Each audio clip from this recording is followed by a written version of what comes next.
Okay, welcome back students. As we have learned in the second chapter, which is work, power and energy, we have already learned about work, how we calculate work done, what is a mathematical expression, and we have seen the numerical based on that.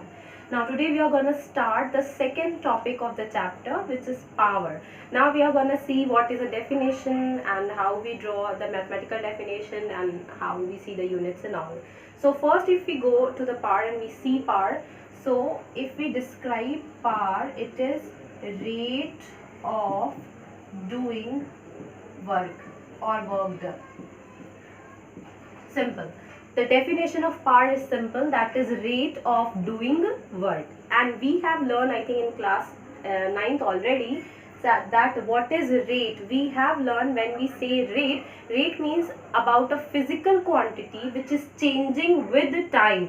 Rate simply describes, when we say rate means that change of a physical quantity with time. So which physical quantity we are talking about? Work or work done. So that means when work done, which we denote by W, is changing with time, that is W upon T. This is defined as power. Now if you see, this is the mathematical expression for power, that is rate, which is time, with time, rate of doing work done is simply we define as power. P is equals to W upon T. Now if we see the unit of power we denote by P. Unit of power, that is simply watt, general SI unit, or from here we can write the unit, that is what is a unit of joule, that work done, that is joule, divided by, that is per, and time. What is the SI unit of time? That is second. So either we can write the unit of power as joule per second, or we also have learned we can write it as joule second inverse. This everybody knows. When here we have S in the denominator, which is having power 1. When S goes in the numerator, then we will change the sign of the power, that is minus 1. So it is joule second inverse, or you can simply call it watt. Now if you talk about the other units of power, that is the bigger units of power, it could be gigabyte, megabyte, it could be gigawatt, kilowatt and megawatt. Also we have seen there is another unit of power which we can see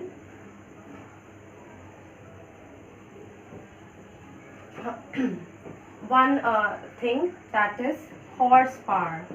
Where do we have learned this word, or we have heard this word? Generally we have heard this word in daily life, that is in bikes. Generally we describe the engine of bikes or any machine, the engine of any machine, that is what is the power, what is the horsepower, what is the capacity. So we generally define it as horsepower. It is general, this unit is generally used in mechanical engineering. So if we define or if we write 1 horsepower, it will be equals to 746 watt. Watt is the unit of power. So once again, what is the power? Power is rate of doing work done, which we have seen P is equals to W by T. We have seen the unit of power, which is joule per second. Also we have seen the unit of power, other units of power, bigger units, that is megawatt, gigawatt or kilowatt. Also there is one mechanical engineering में use होने वाला that unit, which is horsepower, and 1 HP or 1 horsepower is equals to 746 watt. Okay, so next is we have from here, and if we talk about power and we talk about whether power is a scalar quantity or a vector quantity, we have learned we have seen the differentiation between the scalar quantity and the vector quantity. Scalar quantities are the one which have only the magnitude, whereas the vector quantities are the one which have the magnitude and direction as well. So here if you talk about power is simply a scalar quantity. This is already given in your book if you see. Now from here if we draw another mathematical expression for power, here you see power is equals to work done upon time. Okay, now we in the previous class we have learned what is work done. work done is defined as force into displacement, and displacement should be in the direction of force. So this we have learned. So now here if we write according to the definition of work done, if we write work done can be written as force into displacement, isn't it, upon time. This is T. Since we know that W is equals to force into displacement. I hope it is clear. Now back to the expression. Here if we are talking about force into displacement upon time, what if I write this D and T together?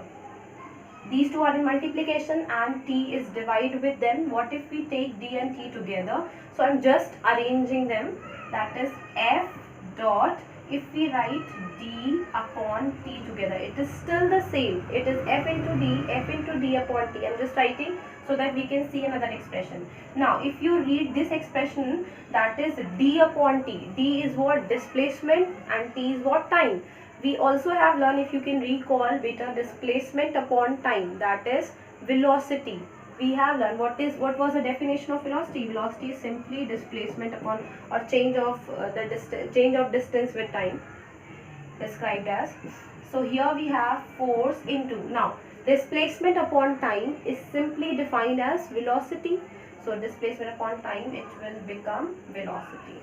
So here we have another mathematical expression for power, that is F into V. Okay. So now power you can define. We can use both the mathematical expression for power, which is W upon T. Also we can use F into V.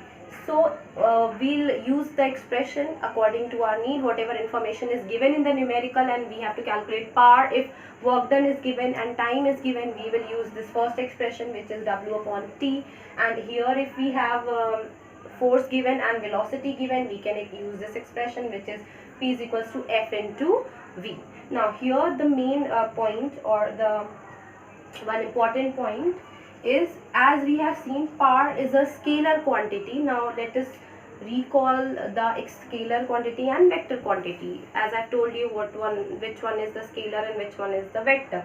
Now one thing, if we have a scalar quantity, whenever we write a scalar quantity, or whenever we write a vector quantity, like if I am talking about force is a vector quantity. So generally when we denote a vector quantity, we put an arrow here. So that means here this is the differentiation between a scalar and between a scalar and vector. If we put an arrow here, that means force is a vector quantity. In some books they write the arrow here, in some books they write it in bold letters, like they write it in bold letters. If it is written in bold letters, that means it is a vector quantity, or if they are putting an arrow, that means it is a vector quantity. Otherwise it will be a scalar quantity. Now here if you see one point, power, the expression is coming P is equals to F dot V. Now if we see, F is a scalar vector quantity, because F is vector, force is vector. That is, if we put the arrow, F is a vector quantity. Here it is velocity. Velocity is also a vector quantity. Although these two are the vector quantities, we are having the product of these two vector quantities, even though the power is a scalar quantity. This you keep in your mind, that even though power depend on two vector quantities, that is force and velocity, but the product will become scalar and the power will be scalar quantity. It will only have magnitude. Okay. Now next we have our next topic, power. This is it in power. We'll see the numericals when it is done. Now we are going to see the second topic, that is, or the third topic of the chapter, that is energy.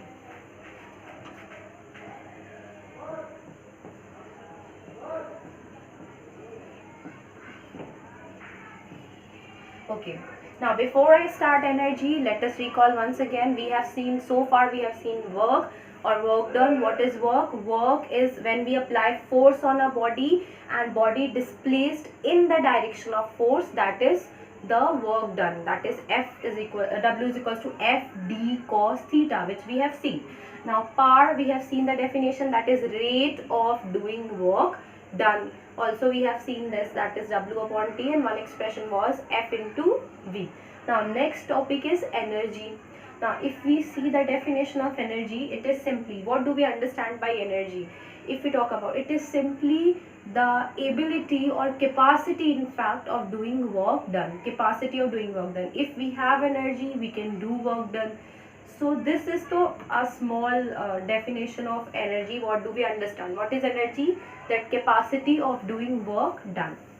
Now if we are gonna see this topic, and if we see in that sense, if we are using our energy to do some amount of work done, which means work done is a form of energy. Whenever we do work done, like if I am having a body here and I am doing a work done, I am using my energy. If you are having a table and you are shifting that table, so you are actually using your energy to do that work done, which means energy is consumed or energy is used in doing that work done. So work done is nothing but the form of energy. I hope it is clear. Whenever we do work done, we use some amount of energy. It's very simple. Like if you kick a football, that means you're kicking a football, you're using your energy, and that football will move. That means there will be, you're applying force and there's a displacement. So force into displacement will be some work done. You're doing a work done and you're using some energy. So if in short, if we can say that the energy is the form of work done, or work done is a work done we do using our energy. Okay, now second thing, if we are having a body, so there can be two cases. We can do work done on the body, and there's another scene that there would be work done by the body. So these are the two important points. We can do work done on the body, and first point, and we have work done by the body. Okay, so work done on the body and work done by the body. So what is the difference and how we relate it with energy? When we are doing work done on the body, like if we are having an object and we are shifting that object, that means we are doing work done on the body. So when we are doing work done on the body, that means we are using our energy to do that work done. So that means our energy will decrease. Surely our energy will decrease. So when we do work done on the body, the energy will decrease. But when we have work done by the body, now can you give an example? If you take a container, this example is for both work done on the body and work done by the body. If we are taking the container and we are filling it with gas, okay, so here is the piston and we are filling it with gas. Now what if we are compressing the piston? That means we are compressing the gas, and when we are compressing the gas, we are doing work done on the body. And if you are doing work done on the body, we have to give energy. That means the energy, our energy will decrease. And if we are having work done by the body, if we are having a free expansion of the gas, like gas is expanding, so that means the piston will come up, there is expansion in the gas, so that means here the gas is doing work done. So that means the work is done by the body, and then the kinetic energy will increase. So this is the example. Kinetic energy you can say, or simply you can say energy. So these are the example. How can we see that the work done and energy, they are related? Simply just keep this in your mind, which we are going to use further, that energy or work done, they are the forms of each other. Simply work done is a form of energy. Now next on, whenever we are gonna calculate energy, we are gonna see what are the types of energy, and whenever we are gonna calculate the energy, always we are gonna calculate work done. Why work done? Because whenever we calculate work done, that will be the energy. As we have seen, work done is a form of energy. So you please note this point, and this is actually an important point, that work done is a form of energy.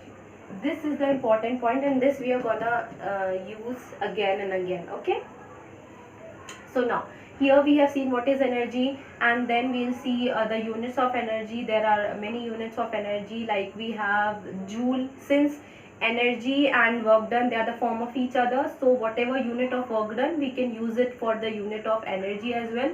So joule is the unit of work done, as well as joule is the unit of energy also. Also the unit of energy is calorie.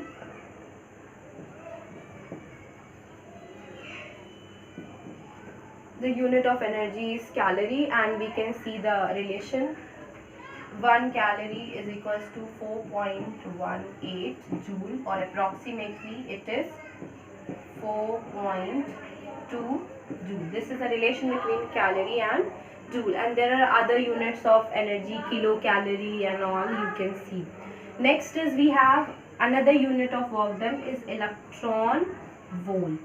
See, if you are talking about the atomic particles like electrons, protons and neutrons, they also we have learned in chemistry that the electrons revolve around the nucleus. That means they are moving, or if they are moving, they must have some energy. Since they are very small and the energy possessed by them is very small, so for that we don't use the unit joule or calorie. That energy is very small, and that's why we use the another unit for that energy, that is electron volt. This is specifically for the atomic particles. So if we see, one electron volt is 1.6 into 10 to the power minus 19 joule. Now if you see, this energy is very small. It is 10 to the power minus 19. Okay, now we have seen energy, we have seen the things how energy is related to work done. Now we are going to see forms of energy. There are many forms of energy we have learned. That is kinetic energy, potential energy, we have tidal energy, we have nuclear energy, we have chemical energy, and many solar energy. There are many types of energy, electrical energy, sound energy, light energy, heat energy. So here basically, or especially, we are going to see mechanical energy. We are going to learn that other types of energy, but what is the main topic is mechanical energy.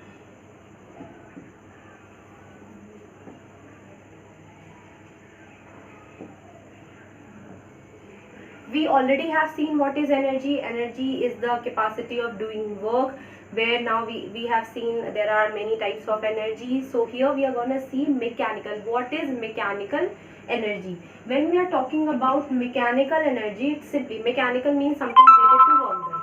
So when we say mechanical, it consists of actually two types of energy, that is kinetic energy plus potential energy. Kinetic energy and potential energy together called is, the sum of kinetic energy and potential energy together called is mechanical energy, that is ME. So whenever we read somewhere, or whenever we have mechanical energy, which means consisting of kinetic energy and potential energy as well. So now we are going to see one by one what is kinetic energy, and then we are going to see what is potential energy. We'll start with potential energy.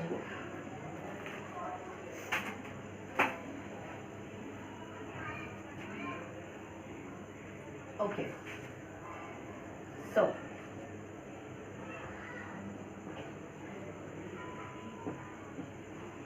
potential energy, this also we have learned in the previous class, that is potential energy. If you talk about why a body is having potential energy, this is because of the configuration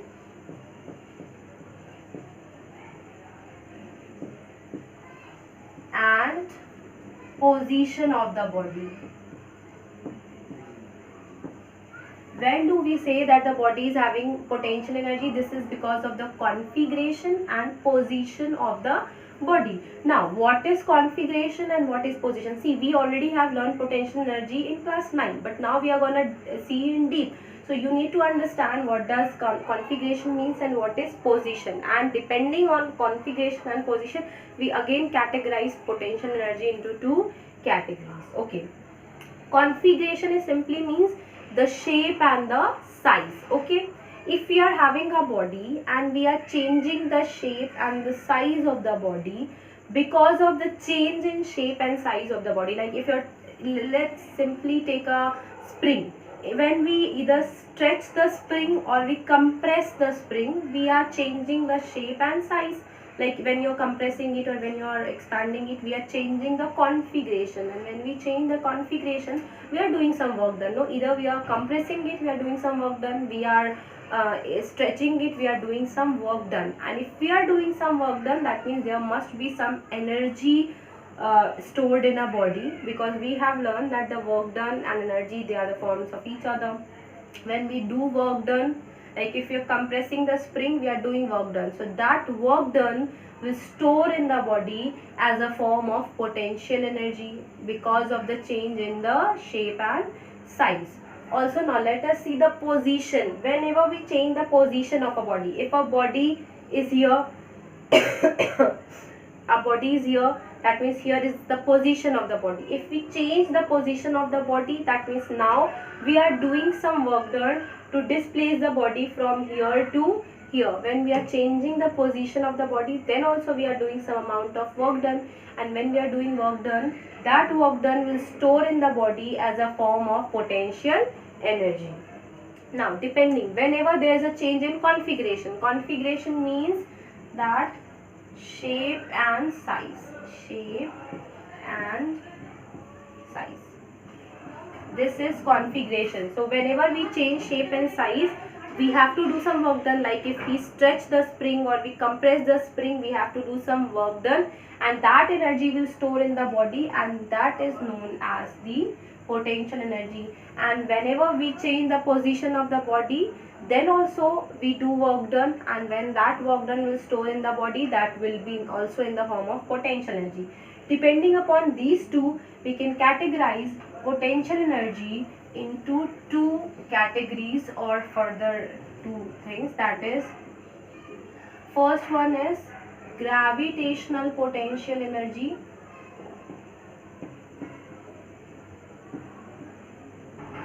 Gravitational potential energy. Second one is elastic potential energy.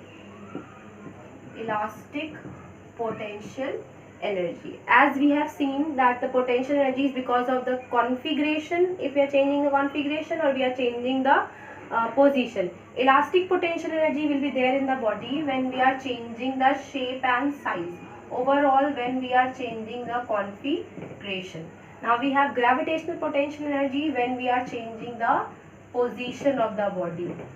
So whenever, now we will see further that when do we have gravitational potential energy, when do we have elastic potential energy.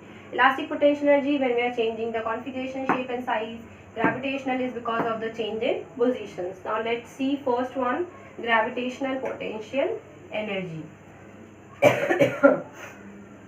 Now let's say if we have a body, let's take a body, we are having a body, here is the position of the body, let us say it is at the surface of earth. Now when we are changing the position, we are giving some height to the body. When we are giving some height, we are lifting the body, no, we are changing the height. So when, that means we are doing some work done. How to calculate work done? Here, work done will simply be force into displacement. Now when we are lifting the body, either we are lifting the body upward or we are bringing the body down, we are actually applying force against gravity, that is equal to the weight of the body. What is the weight of the body? That will be F must be equals to mg, that we know na. If you are lifting a body, we have to apply force equal to the weight of the body. How we calculate weight? If the body is having mass m, that is m into g, that will be the weight, and that force we are applying to lift it up, so that force will be mg into, let us say we are taking it to the height h, this is the height h, so what is the displacement taking place? That is h. So now work done will be mg h. This is the work done we are doing when we are lifting a body in the upward direction, or when we are bringing the body downward. We will see the sign. First we are seeing the work done, mgh, and now when we are changing the position of the body and we are doing this amount of work done, we have seen that the work done will be stored in the body as a form of energy. Which energy? Gravitational potential energy, because we are doing the work done against gravity. When we are taking it up against gravity, it is coming down because of gravity. So either you call it work done, or you can call it GPE, that is gravitational potential energy, and the notation for this is capital U, that is mgh. Now let us come to the sign convention. If we are taking the body in the upward direction, that means we are taking it against gravity. When it is against gravity, we simply put a minus sign. This also we have learned, when the body is moving upward, G will become minus. So you can simply write minus. And when it is coming down, it is simply U is equals to mgh. So this is the expression for gravitational potential energy. What we have learned, or in the previous class we have learned, that the potential energy is mgh. So that is a specifically gravitational potential energy.